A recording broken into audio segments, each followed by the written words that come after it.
જે ખ્યાતિકાંડ છે તેના ઉપર વાત કરીએ તો જે મહત્વની અપડેટ સામે આવી છે, મહત્વની વાત એ છે કે ખ્યાતિકાંડમાં 8મા આરોપી મહિલા ડિરેક્ટરની ધરપકડ કરવામાં આવી છે।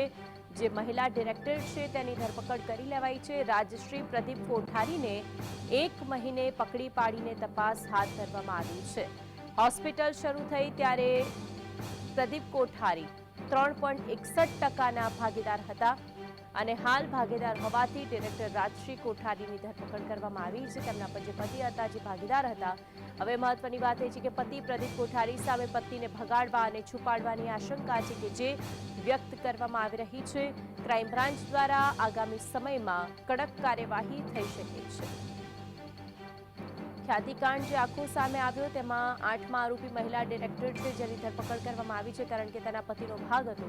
મહત્વની વાત એ છે કે રાજશ્રી પ્રદીપ કોઠારીને 1 મહિને પકડી પાડીને તપાસ હાથ ધરવામાં આવી છે। હોસ્પિટલ શરૂ થઈ ત્યારે પતિ પ્રદીપ કોઠારી કે જેણે 3.61%નો ભાગ લીધો હતો, ખ્યાતિકાંડની અંદર ભાગીદાર હતા। હાલ ભાગીદારી હોવાથી ડિરેક્ટર રાજશ્રી કોઠારી છે કે જેની ધરપકડ કરવામાં આવી છે। પતિ પ્રદીપ કોઠારી સામે પત્નીને ભગાડવા અને છુપાડવાની આશંકા વ્યક્ત કરાઈ।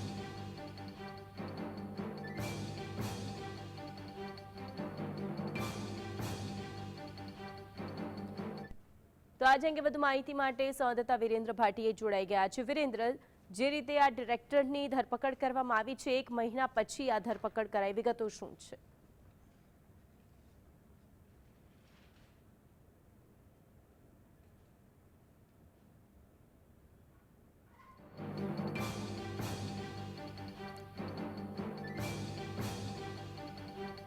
તો મહિલા ડિરેક્ટરની ધરપકડ કરવામાં આવી છે। જે ભાગીદારો છે તેને પણ પકડી પાડવામાં આવ્યા છે। હવે આ ખ્યાતિકાંડના તાર કોના સુધી, ક્યાં સુધી જોડાયેલા છે તે સૌથી વધારે ચર્ચાનો વિષય છે। મહત્વની વાત એ છે કે જ્યારે આ મહિલા ડિરેક્ટર છે તેના પતિનો ભાગ હતો ખ્યાતિકાંડની અંદર, ખ્યાતિ હોસ્પિટલની અંદર। હવે એક પછી એક જે નામો સામે આવી રહ્યા છે, જે લિંક સામે આવી રહી છે, તે તમામ પર પોલીસનો સકંજો વધારે જોવા મળી રહ્યો છે કે એકને પકડી પાડવામાં આવી રહ્યા છે, પરંતુ ખ્યાતિકાંડ જેવી અનેક હોસ્પિટલો પણ શું સામે આવશે કે કેમ તે સૌથી મોટો સવાલ છે। અનેક હોસ્પિટલો એવી છે કે જ્યાં તપાસ પણ હાથ ધરવામાં આવી છે, તેના સામે પણ કડક કાર્યવાહી કરવાના નિર્દેશ આપ્યા છે। જે હોસ્પિટલોની અંદર, તેમાં પણ ખાનગી હોસ્પિટલની અંદર પીએમજે યોજના હેઠળ જે ઓપરેશન કરવામાં આવતા હતા અને સૌથી વધારે ખોટી રીતે ઓપરેશન કરાયો હોય તેના વિરુદ્ધ હવે કડકમાં કડક સજા અને કાયદાને લઈને પણ પ્રાવધાન આપવામાં આવ્યું છે। મહત્વની વાત એ છે કે ખ્યાતિકાંડ કે જેણે તમામને હચમચાવી મૂક્યા હતા, 2 દર્દીઓ કે જેમના ભોગ લેવાઈ ગયા હતા, સાજા હતા છતાં પણ એ દર્દીઓને કોઈ જ પ્રકારની મુશ્કેલી ન હતી, તેમ છતાં પણ તેમના ઓપરેશન કરી દેવામાં આવ્યા હતા। એ ડોક્ટરો અને એ ભાગીદારો એ તમામ, જેમાં ચિરાગ રાજપૂતનું નામ પણ સામે આવ્યું હતું, તેની જોડે પણ ઊંડાણપૂર્વક તપાસ હાથ ધરવામાં આવી છે। અત્યારે આ જે મહિલા ડિરેક્ટર છે તેઓની ધરપકડ કરવામાં આવી છે। હોસ્પિટલ શરૂ થઈ ત્યારે પતિ પ્રદીપ કોઠારી છે જેણે 3.61નો ભાગ લીધો હતો, હાલ ભાગીદારી હોવાથી ડિરેક્ટર રાજશ્રી કોઠારીની ધરપકડ કરવામાં આવી છે કારણ કે આ ખ્યાતિ હોસ્પિટલની અંદર ભાગીદારી તેમની હતી અને પતિ પ્રદીપ કોઠારી સામે પત્નીને ભગાડવાની છુપાડવાની આશંકા છે। આજ અંગે વધુ માહિતી માટે સંવાદદાતા વિરેન્દ્ર ભાટી જોડાઈ ગયા છે। વિરેન્દ્ર, આજે ખ્યાતિકાંડની અંદર મહિલા ડિરેક્ટરની ધરપકડ કરવામાં આવી છે, વિગતો શું? બિલકુલથી માનસિક કે ખ્યાતિ હોસ્પિટલની અંદર જે ઓપરેશન કરીને જે કાંડ સર્જવામાં આવતા હતા ને ખૂબ જ ચકચારી મચી જવા પામી હતી રાજ્યભરની અંદર। તેની અંદર જે સમગ્ર ઘટનાક્રમ હતો તે સમગ્ર ઘટનાની અંદર ખ્યાતિ હોસ્પિટલના કાંડ મામલે અમદાવાદ ક્રાઇમ બ્રાન્ચને તપાસ સોંપવામાં આવી હતી ને ત્યારબાદ અમદાવાદ ક્રાઇમ બ્રાન્ચ દ્વારા અત્યાર સુધીમાં 8 જેટલા આરોપીઓની ધરપકડ કરવામાં આવી છે, જેની અંદર ગઈકાલે મહિલા ડિરેક્ટરની પણ રાજશ્રી કોઠારી છે તેની ધરપકડ કરવામાં આવી છે।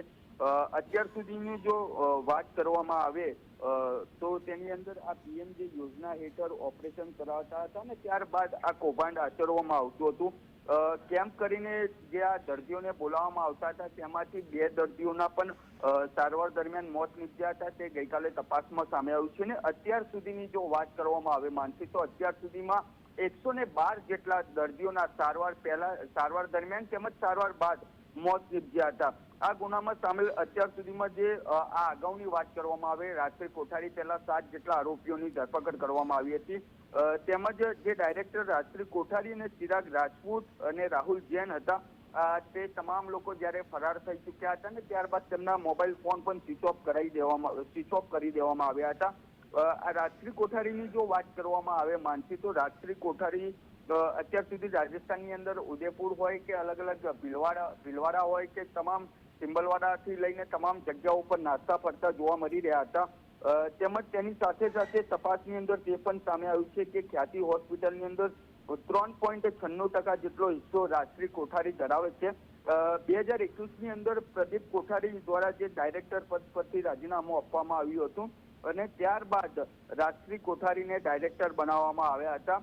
અત્યારે રાજશ્રી કોઠારીની પણ મેરેથોન પૂછપરછ અમદાવાદ ક્રાઇમ બ્રાન્ચ દ્વારા શરૂ કરવામાં આવી છે અને આ જે સમગ્ર કાંડ હતો તે અલગ અલગ જિલ્લાઓ હોય, ગામડાઓ, તાલુકાઓની અંદર જઈને કેમ્પ યોજવામાં આવતા હતા અને કેમ્પ યોજ્યા બાદ આ જે તમામ લોકો દર્દીઓ હોય તેમને બોલાવવામાં આવતા હતા. તેમને સ્ટેન્ડ મૂકવાની જરૂર ના હોય ત્યારે તેમ છતાં પણ તેમના દ્વારા જે પીએમજે યોજનાની અંદર જે રૂપિયા કમાવાની લાલચ ગેલછાની અંદર આ તમામ લોકો ઉપર એટલે કે ઓપરેશન બાદ સ્ટેન્ડ મૂકી દેવામાં આવતા હતા અને ઘણા ખરા જે દર્દીઓ હતા તેમનું સારવાર દરમિયાન તેમજ સારવાર બાદ મોત પણ નીપજ્યું હતું.